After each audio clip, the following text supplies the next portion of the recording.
থানা পুলিশ, দাসার থানা, হাড়ি থানার পুলিশকে ধন্যবাদ জানাই যে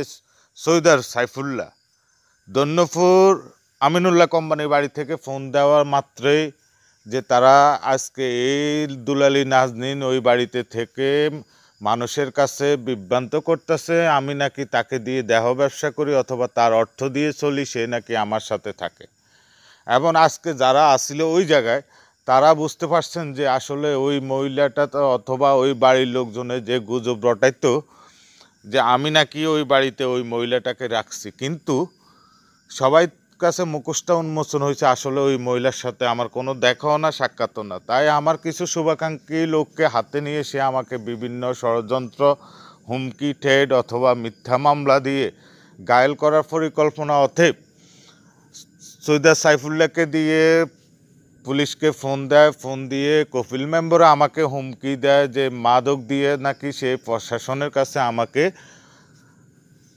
মিথ্যা মামলা দিয়ে হয়রানি করবে। তাই আমি চন্দ্রগঞ্জ থানার প্রশাসন, লক্ষ্মীপুরবাসী প্রশাসন, সকল প্রশাসনকে আমি শুকরিয়া জ্ঞাপন করি আল্লাহর কাছে যে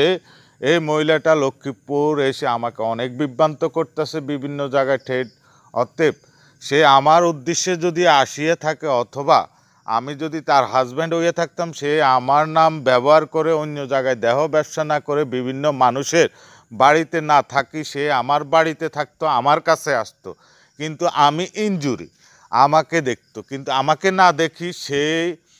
আজকে যে ষড়যন্ত্রটা করে আমাকে পুলিশ দিয়ে ঘায়েল করার, প্রথম পোলাপান দিয়ে ঘায়েল করার চেষ্টা অথবা ওই দৈন্যপুরে যারা শেল্টার দেয়, আওয়ামী লীগের নেতা হারুন, ওয়ার্ড যুবলীগের নেতা মোর্শেদ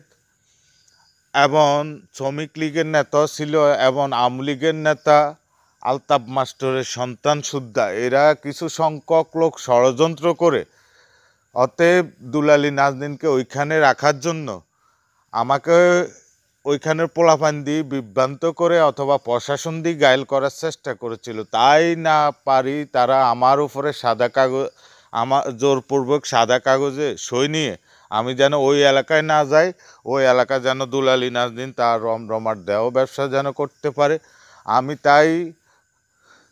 আপনাদের উদ্দেশ্য করে বলতে চাই, এই মহিলাটা আওয়ামী লীগের সময় আওয়ামী লীগের ছত্রছায়া থেকে বিভিন্ন দুর্নীতি করে এবং বর্তমান সিচুয়েশনে জামাত, বিএনপি, প্রশাসন অথবা লয়ারের পরিচয় দিয়ে আমাকে অনেক বিভ্রান্ত করতেছে তার সন্ত্রাসী বাহিনী দিয়ে অথবা তার দেহ ব্যবসা হইতে মাদক ব্যবসা সেই রমরমাট আমার নাম ব্যবহার করে সে করতেছে। তাই আমার কোথাও কোনো জায়গায় যদি কোনো অসুবিধা হয় এই মহিলাটার